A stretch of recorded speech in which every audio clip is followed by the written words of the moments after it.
하나님 말씀은 창세기 11장 1절부터 9절까지 먼저 보시겠습니다.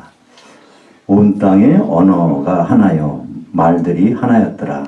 이에 그들이 동방으로 옮기다가 신할 평지를 만나 거기 거류하며 서로 말하되 자 벽돌을 만들어 견고히 굽자 하고 이에 벽돌로 돌을 대신하며 역청으로 진흙을 대신하고 또 말하되 자 성읍과 탑을 건설하여 그 탑 꼭대기를 하늘들에 닿게 하여 우리 이름을 내고 온 지면에 흩어짐을 면하자 하였더니 여호와께서 사람들이 건설한 그 성읍과 탑을 보려고 내려오셨더라.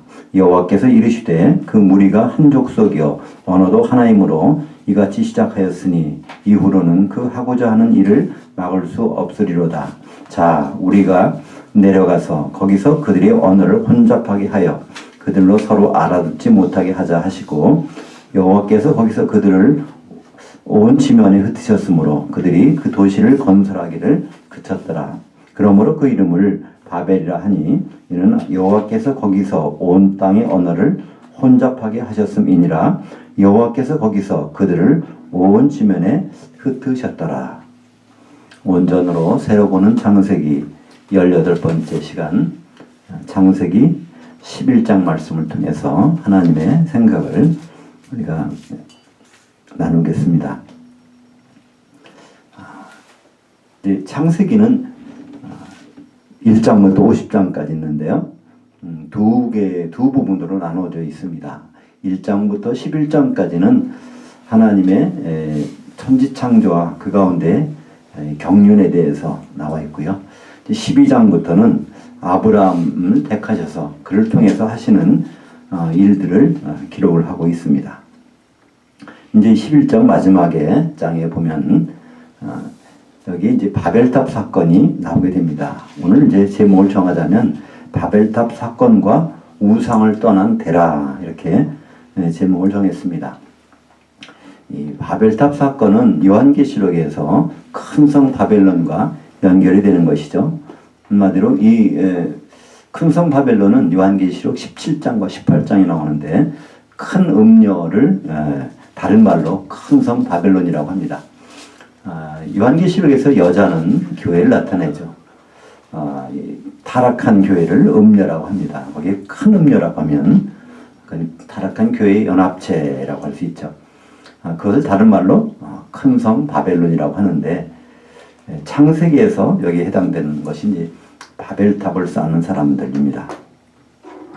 그런 반면에 이 바벨탑을 쌓다가 흩어져서 살던 그 지역이 바벨론 지역인데 거기서 나오는 사람이 있어요. 그것이 바로 데라라는 사람이 나옵니다. 그것은 이제 바벨에서 빠져나온 사람, 그 사람. 그래서 이제 성경에 창세기 11장은 바로 이 바벨론으로부터 빠져나오는 사람으로 결론이 납니다. 요한계시록도 마찬가지죠. 큰 성 바벨론에서 빠져나와라. 그것이 이제 요한계시록의 핵심입니다. 주님이 오시기 전에 거기서 빠져나오라는 거예요. 이것이 서로 어떻게 연결이 되어 있는지 우리 말씀을 통해서 보기를 원합니다. 이렇게 되는 것이 보니까 이 온 땅의 언어와 말들이 하나였더라. 이 언어라고 하는 것은 이 영어로 하면 language라고 할 수 있죠. 그다음에 말하는 word라고 할 수 있는데 이렇게 우리가 말하는 것과 글자하고는 좀 다르잖아요. 언어라고 그러는데 언어는 다른데 이것이 같았다는 겁니다. 우리가 그것을 어렴풋이 생각할 수 있는 것이 있죠. 노아 홍수 때부터 이제 모든 인류가 새로 시작이 됐는데 우리가 이제 이 한자에 보면 그 배선자가 보면 8식구가 나오죠. 배선자 보면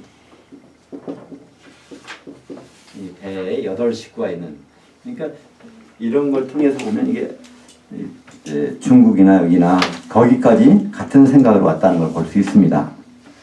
이것이 이제 노아 홍수 후에 같은 걸 사용해서 쭉 왔는데 언젠가 이것이 이제 언어가 이게 달라졌다는 것이죠. 근데 그 사람들이 오늘 여기 보니까 바벨탑을 쌓는 그 동기가 있습니다. 첫 번째 뭐라고 그러죠?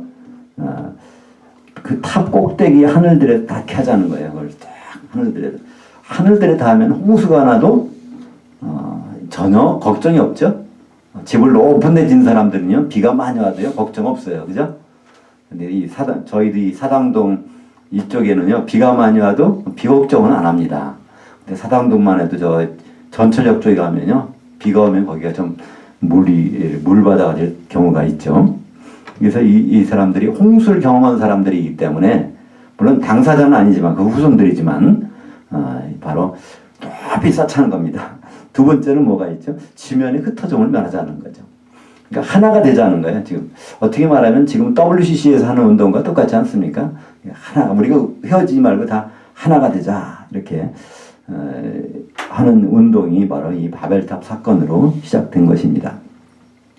근데 창세기 9장에서 보면요, 하나님의 생각하고 전혀 다르다는 걸 알 수 있어요. 하나님의 홍수 심판 후에 처음에 하신 말씀이 창세기 9장에 나온 것처럼 땅에 충만하는 거, 흩어져서 땅에 충만하라.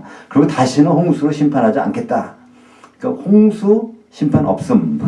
그 다음에 흩어져. 그런데 바벨탑을 쌓는 사람들은 홍수가 있어도 문제없게 높이 쌓고 흩어짐을 면하자. 이게 전혀 반대인 것이죠. 지금 이제 이 WCC를 중심으로 하는 그런 것들이 다른 종교 다 합해서 하는 겁니다. 흩어짐을 면하자는 거예요. 그것이 갑작스러운 것이 아니라 바로 이 노아 홍수의 사람들의 생각과 같아졌다는 것을 볼 수가 있습니다. 거기에 중심 있는 사람이 바로 이 니무롯이라는 사람입니다. 니무롯이라는 사람을 보면 창세기 10장 8절에 보면 세상의 첫 번째로 용사라고 불려진 사람이라는 거예요. 이 사람은 원래 니무롯은 누구죠? 구스의 아들입니다. 구스라고 하면 함 족속이죠. 원래 아프리카 사람들의 조상인데 여기서 이 니무롯이 거기 가지 않고 이제 이 셈 족속 있는 데 와서 모든 사람들을 거느리면서 나라를 세웠습니다. 그래서 창세기 10장 10절에 보면 그의 나라는 하면서 신할 땅의 바벨과 거기부터 쭉 해서 아수르 그 바벨론 지역 일대를 다 차지하는 것이 바로 니무롯이 세우는 전 세계의 첫 번째 나라입니다. 그것이 바로 이 바벨론의 시작이죠. 니무롯이 세운. 그래서 바벨론의 종교를 바벨론에 섬기는 사람들이 신이 있어요. 바벨론은요, 마르둑이라는 신을 섬깁니다. 지금 마르둑. 이 마르둑은 바로 어디서 왔냐면요, 무로닥이라는 말에서 온 건데, 무로닥에서 이것은 바로 니무롯. 무롯에서 무로닥이 온 겁니다. 그러니까 이 처음으로 바벨탑을 쌓고 나라를 세운 그 왕의 화신으로 만들어 놓은 우상 신이 바로 이제 무로닥이고 그것이 지금의 마르둑이라는 신이 된 것이죠. 그러니까 이 이방 종교의 신의 처음이라고 볼 수도 있습니다. 그들이 세운 성읍, 그들이 세운 탑, 그것이 바벨탑이고 바벨성이 된 것이죠. 근데 이제 이것을 하나님이 보시고, 하나님 참 관심이 많으세요. 우리는 하나님이 별 관심이 없다고 생각하시는데, 성경에 보면 이게 하나님 참 관심이 많으세요. 오늘 7절에 보니까, 우리가 내려가서 거기서 그들의 언어를 혼잡하게 하여, 이때 혼잡하게 하다는 게 빨랄인데, 여기서 나오는 이제 명사가 이게 바벨이 된 겁니다. 혼잡하게 해서 이걸 된 거 바벨. 그렇게 하자. 그래서 여기도 봐도 벌써 여기 예수님이 계신 걸 알 수 있어요. 그죠? 복수입니다. 우리가. 그러니까 성부, 성자, 성령께서 예수님께서 여기에 같이 참여하신 것을 볼 수 있죠. 그래서 그들을 이제 말이 안 통하니까 이제 흩어지게 된 것입니다. 하나님은 흩어지라고 그러는데 그들은 안 흩어졌어요. 흩어짐을 면하자 했단 말입니다. 그죠? 그렇다고 인간의 계획대로 되겠습니까? 안 된다는 거예요. 결국은 그들은 흩어지게 됩니다. 말이 안 통하니까 말이 안 통하는 사람하고 산다는 건 참 답답한 일이죠. 근데 말이 안 통하는 사람과 계속 있는다는 거 결국은 흩어지게 됩니다. 그래서 지금 이제 WCC에서 나오는 에큐메니칼 운동, 이게 에큐메니칼 운동이라는 것은요, 하나 되자는 거예요. 뭐 관계없다는, 종교도 달라도 좋다는 거예요. 뭘 섬겨도 괜찮다는 거예요. 하나님께만 가면 된다는 것이죠. 길이 여러 가지가 다 통하기는 종교는 같이 통하게 돼 있다는 것입니다. 그것이 바로 이 니무롯이 주장한 이 바벨탑을 쌓는 것 똑같은 것이죠.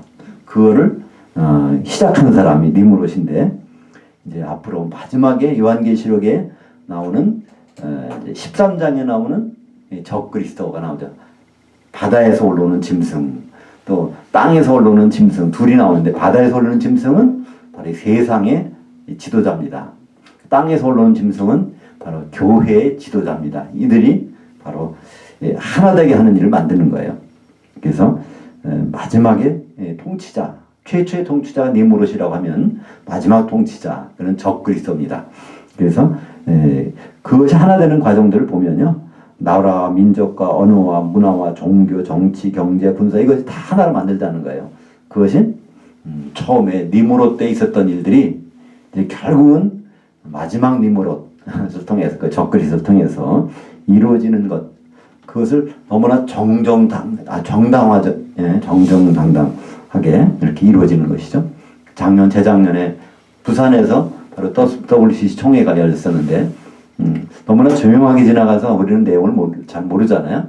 그러나 인터넷 같은 데 들어가 보면요. WCC가 하는 일, 그들이 추구하는 일이 뭔지를 알 수 있습니다. 그들이 그냥 세상적인 일 갖고 하는 것이 아니에요. 그들도 성경 말씀 가지고 합니다. 그들이 가지고 내세우는 성경 말씀은요. 에베소서 4장 3절 말씀을 가지고 그들은 합니다.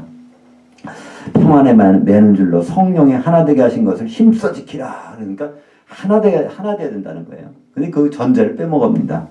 바로 성령이 하나 되게 하신 것, 이것을 빼버리는 거예요. 그냥 하나만 되면 된다는 거예요. 그것은 성경에서는 무조건 하나 되는 것은 용납하지 않습니다. 빛과 어둠이 하나 되는 것 용납하지 않잖아요. 바로 이들이 그렇게 하나 되려고 할 때 하나님 어떻게 하셨어요? 우리가 내려가서 그들이 하나 되지 못하게 하자 하는 거예요. 원래 하나님은요 하나 되는 걸 원하세요. 왜 하나 되게 할까요? 그 한 몸을 만들어서 그리스도의 신부가 되려고 그렇게 해서 하나 되게 보는 것인데 이건 다른 용도로 하나 되려고 하는 거니까 하나님은 그것을 그것을 그냥 내버려 두지 않는다는 것이죠. 우리는 이제 기독교는 이슈가 뭐라고 사랑이라고 하잖아요. 사랑해야 된다. 사실은요 우리가 다시 한번 생각해 볼 때입니다. 무조건 사랑하라는 걸까요? 아무나 사랑하는 걸까요? 아니에요.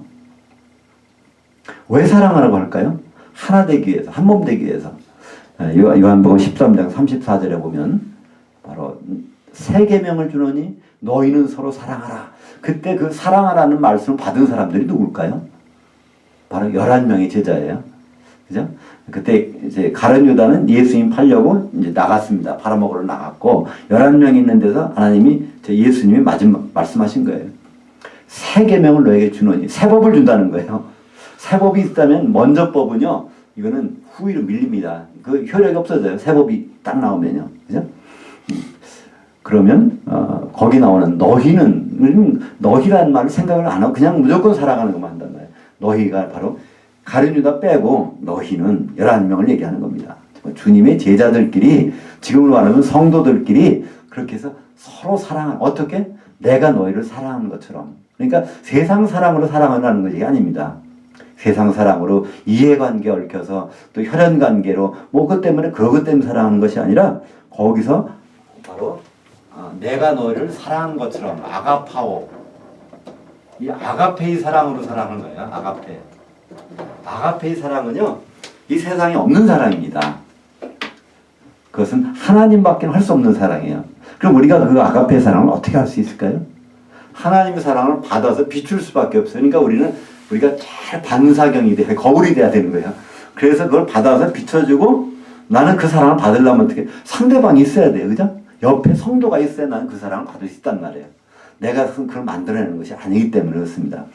달과 같지 않습니까? 네, 달빛은요, 그건 절대로 자기가 빛을 낼 수가 없어요. 햇빛을 받아서 지구에다 그걸 비춰주고 있잖아요. 그죠? 바로 우리가 예수님이 너희는 서로 사랑하라. 그 말씀은요, 너희라는 말을 우리 자꾸 잊어버려요. 그죠? 바로 제자들끼리, 그때 너희라는 것이 그 15장에는 어떻게 나오죠? 너희는 가지라고 그랬어요. 나는 참 포도나무고 너희는 가지고 나무에 붙어있는 사람들끼리 서로 사랑하는 거예요. 그 나무는 어디에 붙어 있는 거예요? 예수님에 붙어 있는 나무끼리 서로 사랑하라는 것이 13장과 14장, 15장 연결돼서 말씀하시는 것인데, 우리는 무조건, 그러니까 기독교는 사랑의 종교니까 세상 사람들을 구제해 줘야 된다.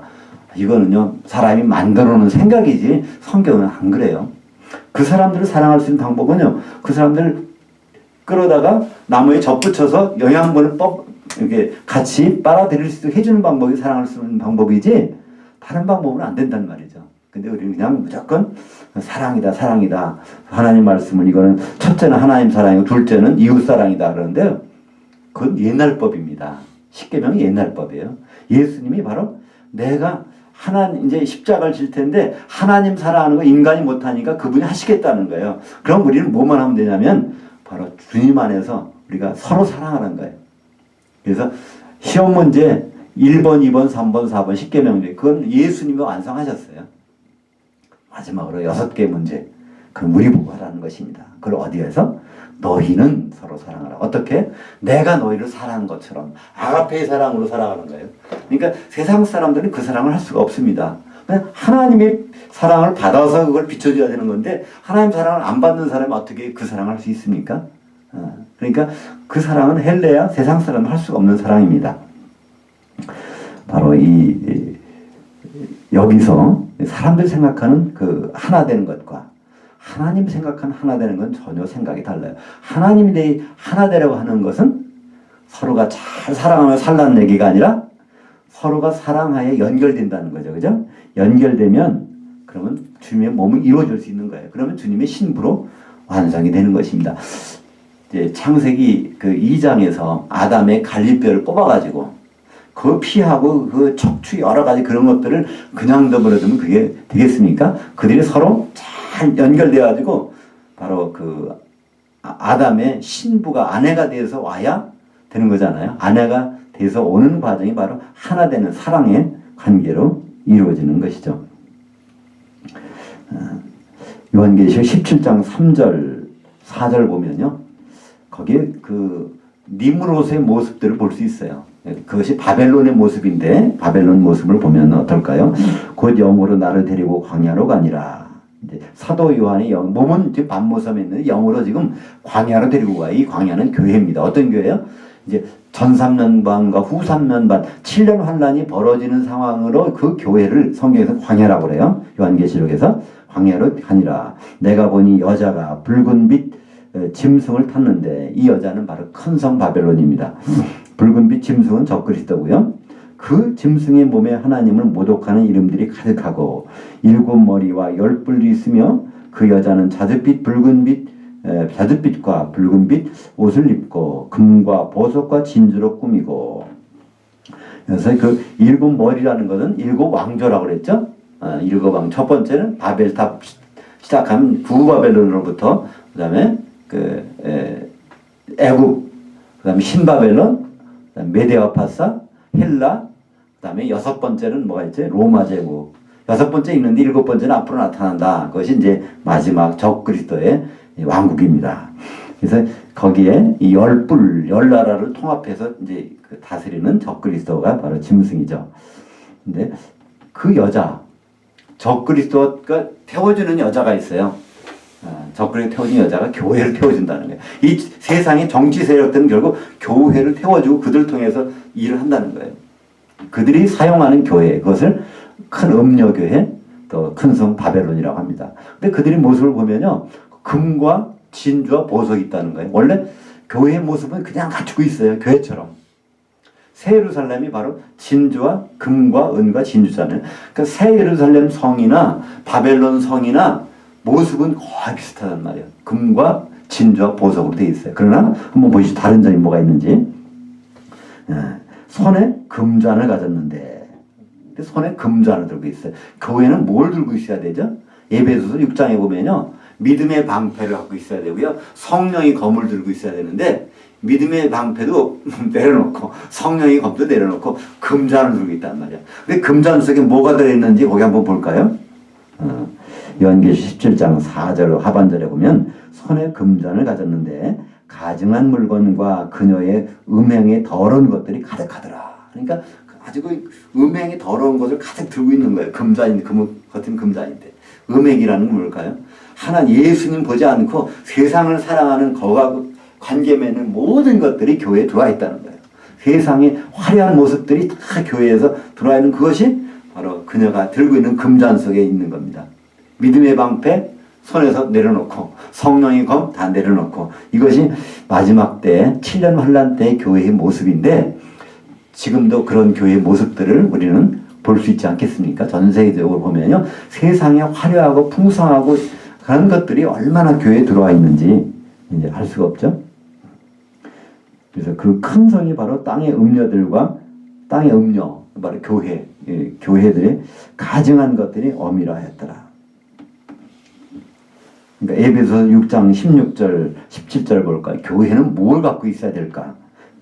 바로 여자는 뭘 갖고 있어야 될까? 모든 것 외에 믿음의 방패를 가지고 이로써 능히 악한 자의 모든 불화살을 소멸하고 구원의 투구와 성령의 검 곧 하나님 말씀을 가지라. 이게 손으로 들고 있는 것이 딱 두 개 나오잖아요. 그죠? 믿음의 방패. 이걸 뭘 해요? 악한 자의 불화살을 쏜다는 거예요. 그러니까 악한 것은요. 누구에게? 교회에게. 교회는 성도에 계속해서 불화살을 쏘는다는 거예요. 그걸 막을 수 있는 방법은 믿음의 방패밖에 없다는 건데 믿음의 방패는 내려놔 버렸어요. 왜 내려놓을까요? 같은 편이니까. 방패 가질 필요가 없다는 거예요. 그죠? 그 다음에 성령의 검, 곧 하나님 말씀. 이 말씀이라는 건 레마입니다. 지금 하나님이 지금 하고자 하시는 말씀들 다 내려놓는다는 거예요. 그것도 다. 그리고서 거기에 바벨론 속에 들어가 있는 사람들, 성도들의 모습들을 보여주고 있습니다. 그러니까 이러한 바벨론 속에 들어가 있는 사람들 가운데 지금 하나님은 누굴 소개할까요? 바로 데라라는 사람을 소개하는 거예요. 거기부터 빠져나온 사람이 있다는 겁니다. 그에게 보여주는데 데라를 얘기하기 위해서 이제 11장 10절부터 셈의 족보를 얘기합니다. 이 셈의 족보는 사실 지난 시간에 한번 했잖아요. 저 10장에 보면 거기 셈의 족보 다 나왔어요. 근데 다시 셈의 족보 하는 이유는 데라가 어떻게 나오는지를 설명하려고 한 것입니다. 데라가 과연 우리는 데라를 자꾸만 잊어버려요. 왜냐하면 아브라함만 생각하니까. 근데 아브라함의 아버지가 바로 데라거든요. 데라가 보면 대단한 사람이에요. 이 사람은 우상을 숭배했던 사람이에요. 근데 자기 아들, 막내 아들의 말을 듣고 나이가 들어가지고 거기서 뛰쳐나온 사람이에요. 그러니까 노인네가 막내 아들 말 듣고서 거기서 일단 빠져나와. 물론 가나안 땅까지는 못 갔어요. 출발은 가나안 땅을 하려고 했지만은 거기서 하란까지 가서 거기서 이제 일단은 죽어버립니다. 그러나 가나안 갈대 땅, 바벨론 땅 우르에서 나온 거는요. 그 아버지가 데리고 나왔어요. 물론 아들의 말을 들었겠지만 한번 그 족보를 좀 이렇게 사람 이름이 나오지만 어떻게 해서 데라까지 나오는지 창세기 11장 10절부터 26절까지 한번 읽겠습니다. 셈의 족보는 이러하니라. 셈은 100세 곧 홍수 후 2년에 아르박삿을 낳았고 아르박삿을 낳은 후에 500년을 지내며 자녀를 낳았으며 아르박삿은 35세에 셀라를 낳았고 셀라를 낳은 후 3년을 지내며 자녀를 낳았으며 셀라는 30세에 에벨을 낳았고 에벨을 낳은 후 403년을 지내며 자녀를 낳았으며 에벨은 34세에 벨렉을 낳았고 벨렉을 낳은 후에 430년을 지내며 자녀를 낳았으며 벨렉은 30세에 루우를 낳았고 루우를 낳은 후에 209년을 지내며 자녀를 낳았으며 루우는 32세에 스룩을 낳았고 스룩을 낳은 후 207년을 지내며 자녀를 낳았으며 스룩은 30세에 나홀을 낳았고 나홀을 낳은 후에 200년을 지내며 자녀를 낳았으며 나홀은 29세에 데라를 낳았고 데라를 낳은 후 119년을 지내며 자녀를 낳았으며 데라는 70세에 아브람과 나홀과 하란을 낳았더라. 보면 이 데라는 아버지가 나홀이에요. 근데 데라는 아들 이름도 둘째 아들 이름은 나홀이에요. 그러니까 이제 혼동할 수도 있는데 그 위아래. 그러니까 여기서 다 이름들이 뜻이 있지만 나홀이라는 것은 코골이라는 뜻입니다. 코 고는 사람. 저는 코를 안 고는 줄 알았어요. 근데 보니까 가끔씩 어떤 분들은 제가 코를 곤다고 하더라고요. 그러니까 이 나홀은 글쎄요. 날 때부터 그렇게 됐는지 모르겠지만 이름이 나홀이라는 이름은 코골이라는 뜻입니다. 이 데라의 아버지도 코골이고 데라의 이제 둘째 아들도 코골이로 됐는데 이렇게까지 쭉 셈의 아들 중에 아르박삿을 통해서 나오는 거예요. 셈의 아들 중에 유명한 사람이 또 누구 있었죠? 중요한 사람이 루드라는 사람이 있어요. 그죠? 셈의 아들 루드는 저 야베 쪽 땅에 가서 차지해서 마지막에 요한계시록의 아시아 지역의 7교회를 거기 이제 그 말을 세우는 사람이고요. 이제 이스라엘 백성들 이제 아르박삿에서 나옵니다. 사실 우리 이 동양에 나오는 한국 사람도요, 이 아르박삿에서 나왔다고 볼 수 있어요. 쭉 보면 여기에 에벨이 아들을 낳았는데 벨렉과 욕단을 낳아요. 욕단이 이제 시베리아를 쭉 이동한다는 것이 지난번에 왔잖아요. 그래서 이 동쪽으로 와서 우리 조상이 됐다고 하는데 그것이 단군이라고 하는 사람도 있고 뭐라고 하는 사람도 있는데 일단 그쪽에서 온 것만큼은 성경적으로 이렇게 볼 수 있습니다. 그러니까 아르박삿에게서 이스라엘 민족도 나오고 우리 한민족도 나왔다고 볼 수 있어요. 그러나 그것이 그거 이상으로 다른 중요한 건 없습니다. 왜냐하면 갈라디아서 3장 28절에 바로 그리스도 안에서는 유대인이나 헬라인이나 종이나 자유나 남성이나 여성이나 그거 구별이 없다는 거예요. 그러니까 지금은 대한민국 민족 한민족을 사용해서 하나님 뭘 일을 하려고 하신다? 특별히 그럴 일은 없습니다. 하나님이 모든 민족을 똑같이 하나님의 뜻에 합당하면 사용하실 거예요. 우리가 지금 사용되고 있지만 하나님 뜻에서 멀어지면 우리를 사용 안 하죠. 다른 데 사용할 수도 있단 말이죠. 우리가 여기서 데라 오늘에서 이 데라라는 뜻은요 표백이란 뜻입니다. 원래는 더러운 거 묻었는데 그것을 아주 깨끗하게 표백했다는 이름 자체가 데라입니다. 정말 그 이름값을 하는 것이 데라가 나와요. 그 밑에 우선 보시면 여호수아서 24장 2절에 보면 데라가 어떤 사람인지 한번 보겠습니다. 여호수아가 모든 백성에게 이르되 이스라엘의 하나님 여호와께서 이같이 말씀하시기를 옛적에 너희 조상들 곧 아브라함의 아버지 나홀의 아버지 데라가 강저 쪽에 거주하여 다른 신들을 섬겼으니 그래서 이 데라는 원래 바벨론 지역에 살고 있었기 때문에 다른 신들 대표적인 신이 누굴까요? 바로 이 마르둑을 섬긴 것이 데라가 마르둑을 섬겼단 말이에요. 그게 모로닥이고 그러면 니무롯에부터 파생되는 그 신을 섬긴 사람이 데라였어요. 근데 데라는 그렇게 하고 있었지만 나중에 결론은 그렇지 않다는 것입니다. 우리도 많은 사람 중에 우상을 섬기는 사람도 있을 수 있어요. 예수 믿는 사람도 그럴 수 있을 것입니다. 그러나 중요한 것은요 거기에서 벗어나면 돼요. 그죠? 이미 끝난 건 아닙니다. 가룟 유다는 양심의 가책을 느껴서 자살해버리지만 베드로는 예수님을 저주하고 부인했다가도 결국은 돌아옵니다. 하나님은 그런 사람들을 쓰시는 것을 성경은 기록하고 있죠. 데라를 이렇게 쭉 보면 그 표를 한번 만들어 봤어요. 제가 데라는 하란, 나홀, 아브람, 세 3남 그리고 사레라고 하는 여자를 낳았어요. 근데 아브람과 사레는 배가 다른 것 같아요. 어머니가 다른, 아버지는 똑같은데.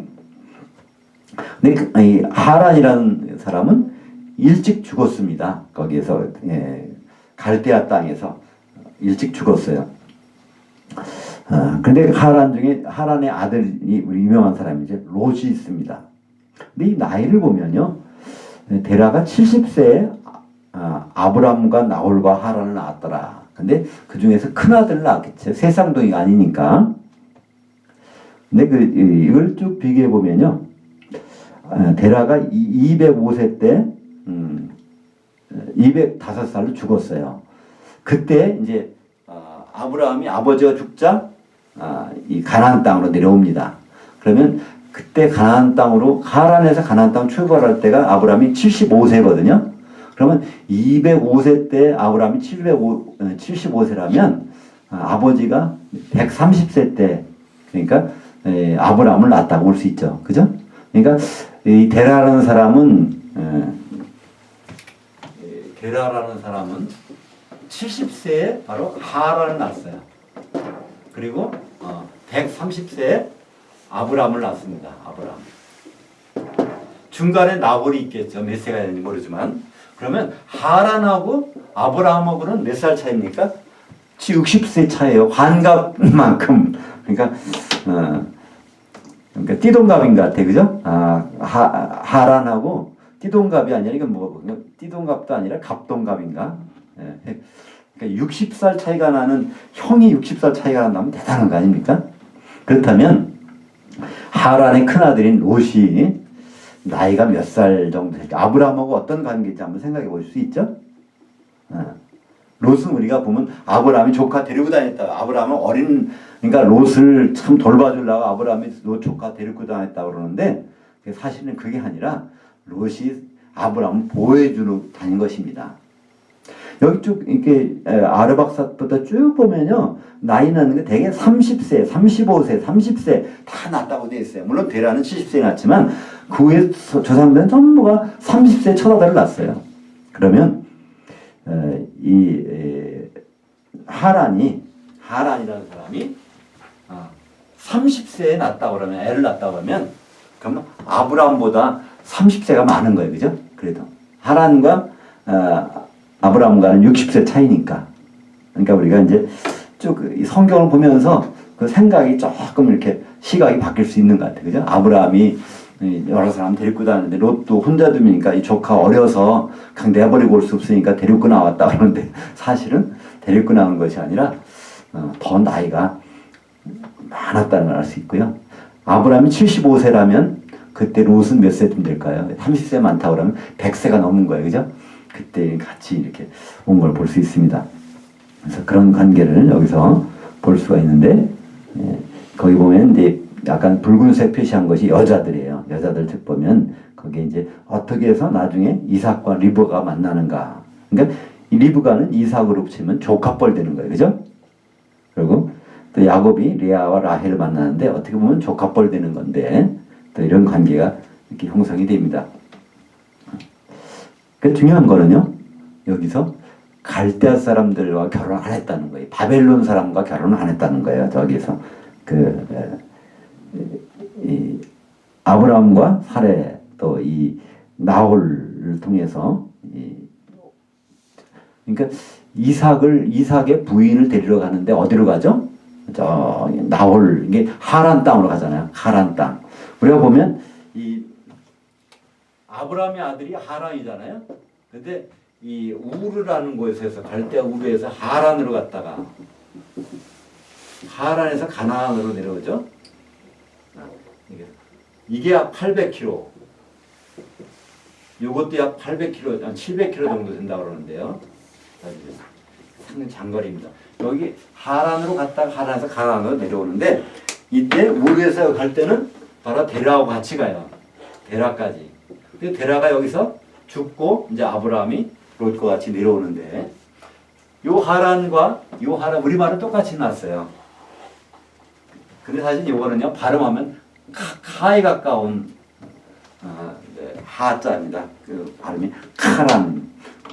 그 발음을 구별하기 힘드니까 그냥 똑같이 하로 했는데 카란에서 카자흐스탄 같은 거 보면 그렇잖아요. KH 발음 써놓고 카자흐스탄 하는 거잖아요. 그런 발음. 이르쿠츠크 할 때 뭐 그런 발음. K가 좀 다른. 그러니까 아브라함의 큰 형인 하란과 아브라함이 데라가 갔던 이 아브라함의 큰형, 데라의 큰형인 하란과 데라가 갔던 카란은 다른 곳이라는 거죠. 이름이. 성경에서는 그것이 같이 하란으로 되어 있어서 조금 약간 혼란스럽긴 하지만 여기서 그 아브라함이란 뜻은 고귀한 아버지. 근데 하나님 나중에 이름을 바꿔주시죠. 여러 민족의 아버지 아브라함으로 바꿔주고요. 그 다음에 이 나홀은 뜻이 코골이란 뜻인데 그 큰 형 하란은 산사람이란 뜻입니다. 산사람. 산에서 사는 사람 뜻이고요. 그리고 갈대아 우르라고 하는 곳은 바벨론 땅. 그래서 여기서 중요한 거죠. 데라가 바벨론에서 벗어난다는 거예요. 거기서 나왔다는 것이 중요한 겁니다. 성경에서 창세기부터 바벨론에서 나온 사람을 지금 소개해주고 있어요. 그 사람으로 내려오는 것이 아브라함이고 유대인들이라는 거예요. 그죠? 그러니까 우리 영적인 유대인들은 바로 바벨론에서 나와야 되는 거죠. 큰 음녀 교회에서 나와야 되는 거고요. 근데 나올 때 여기 한 사람 소개한 것이 사례를 30절에 보니까 사례는 임신하지 못함으로 자식이 없었더라. 그러니까 아브라함하고 이미 결혼했어요. 사례하고. 그러니까 지금 누이가 결혼했는데 같이 누이하고 오빠하고 결혼했는데 이복이지만 결혼했는데 시작부터 이건 불임증이란 말이에요. 그러니까 그를 통해서는 자녀가 나올 생각을 하지도 못하게 해놨어요. 근데 결국은 여기부터 믿음의 자녀들이 나오도록 원래는 불임증, 자녀가 못 나오는 건데 하나님이 이제 태를 열어주신 장면들이 나오게 되죠. 그러니까 하나님은 이렇게 임신할 수 있는 여자를 처음부터 쓰신 거 아니에요. 아예 그렇지 못할 사람을 아예 데려다가 아브라함하고 맺혀가지고 데리고 나와서 가나안 땅에 오게 하시는 거예요. 그러고 나서 네 자손이 하늘의 별같이 바다의 모래같이 많다고 하니까 우리 그냥 그럴 수도 있겠지 그러지만은요. 그걸 듣는 아브라함과 사라는요. 나 불임증 환자인데요. 또 남편도 아니 여자는 개 못 낳는데 그걸 아는데 하나님 그런 말씀 하신단 말이에요. 그죠? 오늘 31절 보겠습니다. 중요한 절인데요. 창세기 11장 31절부터 32절 데라가 그 아들 아브라함과 하란의 아들인 그의 손자 롯과 그의 며느리 아브라함의 아내 사레를 데리고 갈대아인의 우르를 떠나 가나안 땅으로 가고자 하더니 하란에 이르러 거기 거류하였으며 데라는 나이가 205세가 되어 카란에서 죽었더라. 여기서 이제 데라가 이동하는 장면이 나옵니다. 그는 여기서 주체가 데라예요. 아브라함이 주체가 아닙니다. 여기서 그죠? 데라가 누굴 데릴 거예요? 그 아브라함도 데리고 또 하란의 아들인 그의 손자 롯도 데리고 그의 며느리인 사레도 데리고 여기 아마 그 나홀도 데리고 간 것 같아요. 여기는 안 나왔죠. 왜냐하면 나홀성이라는 곳이 여기 하란을 나중에 나홀성이라고 하거든요. 여기 가서 바로 나홀의 아들인 부두엘과 그의 딸인 리브가가 거기 있게 되죠. 그럼 그곳은 나홀성이라고 한 걸 보면 그러면 나홀도 여기에 같이 데리고 간 것 같아요. 큰 아들은 하란은 죽었으니까 그냥 못 데리고 오고 이렇게 오게 되죠. 거기서 갈대아 우르를 떠나 가나안 땅으로 가고자 하던 여기서 목적지까지 밝혀졌어요. 누가? 데라가. 데라는요 원래 그냥 거기만 벗어난 것이 아니에요. 31절에 보니까 데라는 여기서 떠나가지고 지금 가나안 땅으로 가려고 목적지가 가나안 땅인 거예요. 데라는. 왜 가나안 땅으로 할까요? 9장에서 말씀하셨죠? 하나님 노아를 통해서 바로 가나안은 누구의 셈의 종이 되는 거예요. 그러면 지금 셈족 속에서 바로 이게 나오잖아요. 아르박사를 통해서 데라가 나오는데 그럼 나를 보내서 어디로 가게 하실까? 준비해 놓을 곳이 있다는 거예요. 누굴 통해서? 가나안을 종으로 삼았으니까 가나안이 지금 먼저 지금 팔레스타인에 가서 다 개척해 놓은 땅으로 가겠다는 거예요. 데라가. 왜냐하면 종이 할 일은 뭐예요? 주인을 위해서 준비하는 거잖아요. 어디서? 지금 가나안 땅에 먼저 가 있으니까 가나안 족속들이 가서. 그러니까 이 데라를 보면요 대단한 사람인 것 같아요. 근데 데라가 왜 그랬을까? 그거를 이렇게 알 수 있는 구절이 사도행전 7장 2절부터 4절까지 보면 아브라함을 통해서 데라는 안다는 것을 볼 수 있었어요. 그 내용을 스데반이 이르되 여러분 부영이들이여 들으소서 우리 조상 아브라함이 하란에 있기 전 메소포타미아 땅에 있을 때 영광의 하나님이 그에게 보여 이르시되 내 고향과 친척을 떠나 내가 내게 보일 땅으로 오라 하시니 아브라함이 갈대아 사람의 땅을 떠나 가란에 거하다가 그의 아버지가 죽음에 하나님이 그를 거기서 너희 지금 사는 이 땅으로 옮기셨느니라. 스데반은요 아브라함을 중심으로 이걸 쭉 그 말을 하고 있는 거예요. 근데 이건 사실일 거 아니야? 아브라함에 대해 말한 거. 이게 사실이라고 하면 우리는 이렇게 생각해 볼 수 있어요. 아브라함이 어렸어요. 그러니까 아브라함이 아버지하고 몇 살 차이예요? 130세 차이예요. 그죠? 그럼 아브라함이 몇 살 때 거기서 나온지는 모르지만은 그 할아버지한테 아버지 보니까 여기서 우상숭배하고 그렇게 지내면 안 되겠어요. 하나님이 나를 부르셨어요. 만나셨는데 지금 가야 된다는 거예요. 가나안 땅에. 그걸 아브라함 데라한테 말할 게 안 했겠습니까? 그러니까 데라가 지금 다 데리고 가나안 땅으로 가는 거죠. 그죠? 그러니까 여기서 보면 우리는 그렇게 말하는 아브라함도 대단하지만 그 데라가 정말 보통 사람이 아니라는 거. 거기 가서 결국 자기 몸이 어떻다는 걸 알 거 아니에요? 거기 가서 얼마 있다가 죽었는지 모르겠어요. 여기 가서 뭐 몇 세에 몸으로 가니 막 200세쯤 됐는지도 몰라. 200세가 되고 갔다가 205세 죽었으니까 가다가 죽을 몸을 이끌고 가는 거예요. 누구 말 듣고? 막내 아들 말 듣고 하는 거예요. 하나님이 그렇게 했다고 하니까 하나님이 부르셨다고 하니까 오라 그래도 부르셨다고 하니까 그 말 듣고 거기를 그 우상 섬기던 바벨론 지역에서 떠나서 이제 쭉 가는 길이 아마 통로가 이렇게 통했나 봐요. 여기서 쭉 가다가 여기서 일단 이제 죽게 됐죠. 성경 창세기 11장은 바로 이렇게 끝납니다. 결국은 노아 홍수에 모든 사람들은 다 바벨탑을 쌓고 그거로 가서 하나님 대적하지만 그래서 결국은 바벨론 평지에서 그들이 정착하지만 그러나 거기에서 나온 사람이 있다는 거예요.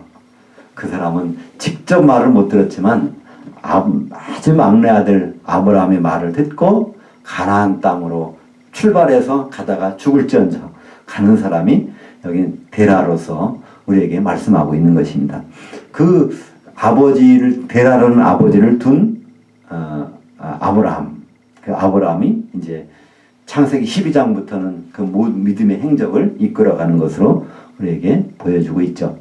이 데라라는 사람 이름이 이 표백. 요새는 보면 이제 세제 중에서 뭐죠? 그 이름 표백이 잘 되는 게 있죠. 여러 개 나오는데 하여튼 이름 자체가 데라는 표백이에요. 원래 우상 섬기던 사람이 있단 말이에요. 그죠? 근데 거기서부터 완전히 나이 늙어가지고서도 나와서 아브라함의 말에 설득을 당해요. 그러니까 믿음이라는 자체가 설득당한다는 뜻이잖아요.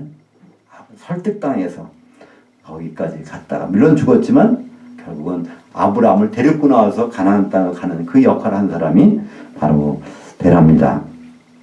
성경은 이렇게 뭐라고 말합니까? 요한계시록 18장 4절 또 내가 들으니 하늘에서부터 큰 음성이 나서 이르되 내 백성아 거기서 나와 큰 성 바벨론에서 나오라는 거예요. 제발 그녀의 죄들에 참여하지 말고 그녀가 받을 재앙들을 받지 말라. 그러니까 바로 데라 이 말을 들은 사람이 데라예요. 그죠? 요한계시록 22장 14절 자기 두루마기를 빠는 자들은 복이 있으니 이는 그들이 생명나무에 나아가며 문들을 통하여 그 성에 들어갈 권세를 받으려 함이로다. 그러니까 사실 주님이 오실 때는요 7개 교회 운명들을 보면요 그 중에서 정말 순교하는 교회도 있고 들림받는 교회도 있지만 그 666 표를 가지고 3년 반 동안 지내다가 나오는 교회도 있단 말이에요. 그러나 그들도 거기서 데라처럼 우상을 섬기고 있다가도 마지막에 나오면 된단 말이에요. 그죠? 나와서 데라처럼 표백이라는 이름을 가진 데라처럼 거기서 나와서 죽더라도 나와서 바로 이 가나안 땅 못 들어가고 거기서 죽었어요. 그러나 그의 막내 아들은 또 롯과 같이 가나안 땅으로 출발을 합니다. 이렇게 창세기 성경 전체의 주제는 데라로서 우리에게 마지막을 보여주고요. 요한계시록에서 그것이 어떻게 구체적으로 펼쳐지는지 우리는 강론을 볼 수가 있는 것이죠.